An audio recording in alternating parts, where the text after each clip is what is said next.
history, of course, and you've been watching it. This is a fight Democrats started, and they seem to enjoy it so far. Republicans seem to enjoy it, too. But what's the greater point of all of this? Will attacks like the one from Congressman Lewis help the Democrats win elections going forward? And it's not an idle question, given that in the past 8 years under Barack Obama, the Democratic Party has lost more than 1,000 office holders nationwide. Joining us now is someone who wants to lead the Democrats into the future, former Fox contributor Jehmu Greene, who is running for DNC chair. Jehmu, thanks for joining us tonight. Good evening, Tucker. So you were asked about this over the weekend on Fox and Friends, asked about Congressman Lewis's statement, and you described what happened in November as the alleged election. I think I'm quoting you exactly, the alleged election. By that, did you mean that it's an election that didn't actually take place, or that we should pretend didn't happen, or what did you mean? As someone who wants to lead the Democratic Party, what's your position on that? Here's, I think, the position of not just Democrats or Republicans, just like I said that morning, Americans.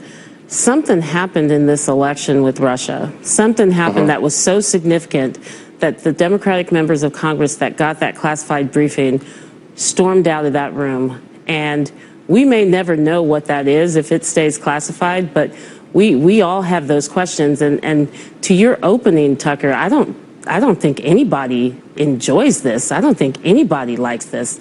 This is an attack on our democracy. And Donald Trump had an opportunity after he was the president-elect to start to try to heal the wounds from the election.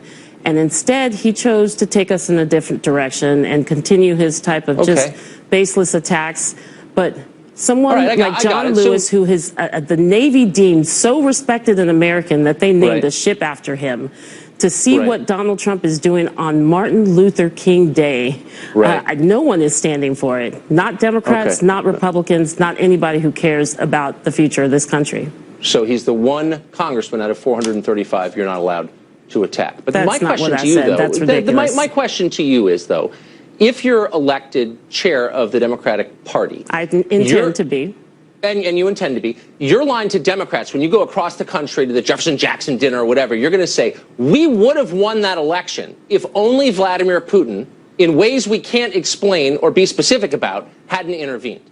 No. So your understanding is Hillary lost because of Putin. I think that's what you just said. No, that's not what I said. And so don't put words in my mouth, Tucker. There are lots of things the Democratic Party needs to address. Certainly, we have to find better ways of communicating our issues in a way that are going to inspire communities to turn out for us. We have to make sure that we are defending our policies in the same way that Donald Trump was so effective as a communicator. We have to be able to do the same thing, and we will do it, and we'll win by telling the truth, which is the opposite of what we saw from the Republican in the race in 2016. But we have a lot of work to be done. We have to bring young people in. We have to make sure that the infrastructure of the party has the resources that they need. This is not just a one-issue situation. And so I'm not going to play a game and simplify it with you, Tucker. I don't want you to simplify it. I want you to explain it because you're running for this. So the first thing you mentioned in that long litany was we need to get the communities out. Now, one community that did not come out for you is white voters. Hillary Clinton won 37% of the white vote. That's the lowest number any Democrat running for president has received in more than 30 years. So it's clearly a massive problem for her. Do you see that as a problem? And what would you do to rectify, to get white voters to vote Democrat again? Well, I think that there were some strategic mistakes that were made as far as where we were going to communicate, what types of messages were going to be communicated. It's a campaign. I get it. I'm not going to, say that we need to throw the baby out with the bathwater. We need to make better decisions when it comes to how we tell the Democratic Party's story, and to make sure that whether you're a white working class voter or a low income African American voter or middle class working family, all of us, we are going to be drastically harmed by the policies that this administration is clearly intending to put in place. And it is about communication, because they beat us at communication. Here's a famous and skilled communicator. Her name is Symone Sanders. She was, in fact, the spokeswoman for Bernie Sanders, kind of a big deal. And she said this, and I'm quoting, on CNN, in this November after the election, in my opinion, we don't need white people leading the Democratic Party right now. Do you agree with that? Look, I think that it is great to have people like Symone's passion and, certainly the young voters that were attracted to Bernie Sanders. They are a part of the Democratic Party, and we need to find ways where everybody feels welcomed. I don't But wait a second. agree I'm sorry. What do you think of that? We don't need white people leading the Democratic Party right now. Do you think she should have said that? Do you think that's an okay thing to say? And do you agree with it? Well, clearly I'm in the race, Tucker, so I very specifically think we need Jehmu Greene leading the Democratic Party right now. No, don't be silly. Answer the question. Where she said that's we don't need white people. Race. Okay, but hold on. This is not a fringe person. This is Symone Sanders, who you know. We don't need white people leading the party. Now, I don't even need to play the thought experiment what would happen if someone on the Republican side said we don't need black people leading the Republican Party. That would be bad, and I would denounce it. Will you denounce that? Is that okay that she said that? And do you agree with her? Look, just because we have the same hairstyle doesn't mean that I agree with everything that she says. And certainly I think you should have Symone on your show. Ask her. What we need are people who understand the Democratic Party from inside out. I'm throwing it up really slow for you to hit. I'm asking you, do you think it's Tucker? No, to throw it up slow, the pitch, so you can hit it. Do you think it's okay to say we don't need white people leading the Democratic Party? And I'm expecting you're going to say that's an appalling thing to say. You can't say that about an entire racial group. Go ahead. It's not the right message that needs to be out there right now. But is it wrong to say that? What do you mean not the right message? Is it a good thing to say, or is that an immoral thing? I mean, can you imagine saying that yourself? It's not what I believe. It's not what I believe. Okay. So I don't know why I'm having a conversation with you about what another African-American woman said. Well, I explained it to you at the beginning. We don't all think and say the same things. Of course I'm not suggesting that. Hillary Clinton, who's not an African-American woman, said in April during the campaign, she said, and I think I'm quoting her, we need to recognize white people, our own privilege, and practice humility. And I thought, well, that's sort of a big generalization. Do you think unemployed machinists in Ohio need to recognize their privilege, or the children of OxyContin addicts in Appalachia need to recognize their privilege? I mean, what do you think? Tucker, is there a reason white voters abandoning the Democratic Party because maybe they feel attacked by things like that? Is that a crazy thing to say?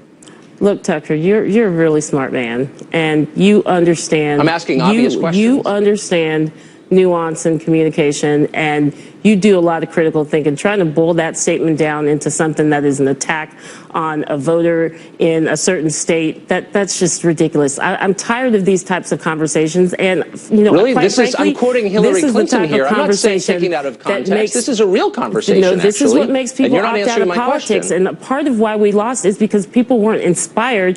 They were disgusted. They were disgusted by the discussion in the 2016 election.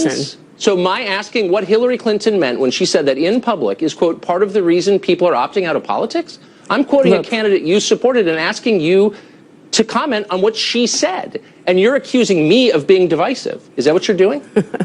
Do you think you're divisive, Tucker? Do you think you're a I'm asking you, Which side of it are you on? If that's a fair thing to say. And my own view, as you can probably tell from my tone, is that's an awful thing to say about people based on their skin color. It is absolutely fair to acknowledge that there are issues of white privilege out there that concern very specific communities, and they're based in reality. But it is also absolutely fair and something that I think Democrats understand about the pain that all Americans are going through. But I'm not going to sit here and have this conversation that conservatives, Republicans want the Democratic Party to be having and to divide us in this way. Because actually, we are united. We are united in what we need from an economic fairness standpoint. We are united in what we need to protect women's rights, which are coming under attack before this administration even takes step into the White House. We are united. I'm not going to let you divide us along those lines, because it's not as simple as that, and quite frankly, it's not as stupid as that. I was quoting Hillary Clinton and asking you what you thought of it, and you started calling me names. And I'm merely trying to get your view, but you retreated immediately into talking points. So let me get specific again and see if you can handle it. Let me see if you can respond. If you can respond to this one. So you're saying you're looking for an economic message that speaks to the needs of the middle class and of working people of all colors. And I applaud you for attempting to find that message. So for 8 years, President Obama has been telling us he wants to lower drug prices because they're too high, right? And that was part of the purpose of Obamacare, but it didn't work, as you know. They're still too high, right? Right.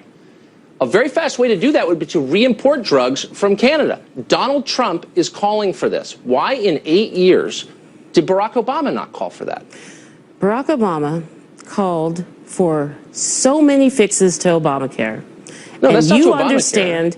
You understand what Republicans did when that man was first inaugurated. They said on day one they were going to obstruct, and they successfully did in many ways. He and the administration were very clear. There are lots of things we need to still fix with health care.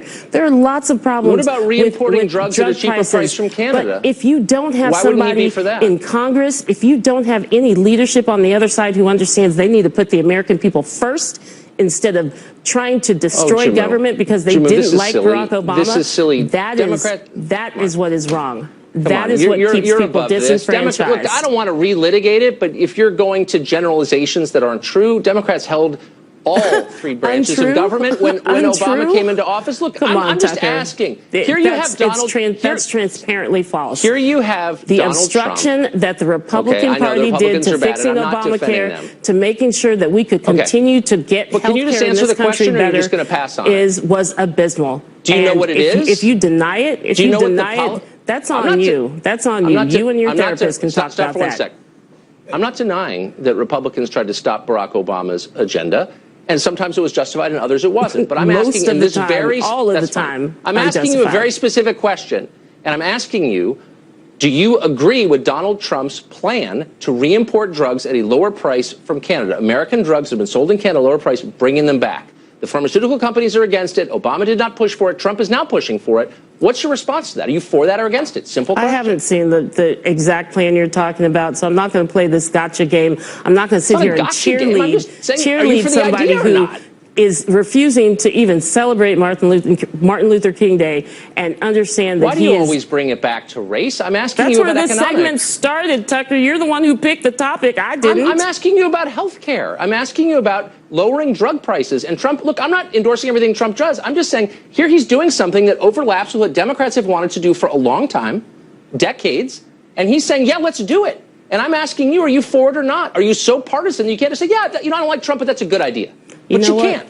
Can you? I am the last person that is going to cheerlead some small little one-off from Donald Trump, because I am looking at the bigger picture of what this man is about to do to this country and responding to the waves of people who are terrified, who are fearful, the women who are marching the day after the inauguration, and the men who are joining them because they understand we have to resist. We have to resist. All right, good luck with that. Thanks for joining us. Right back at you, my friend. I appreciate it.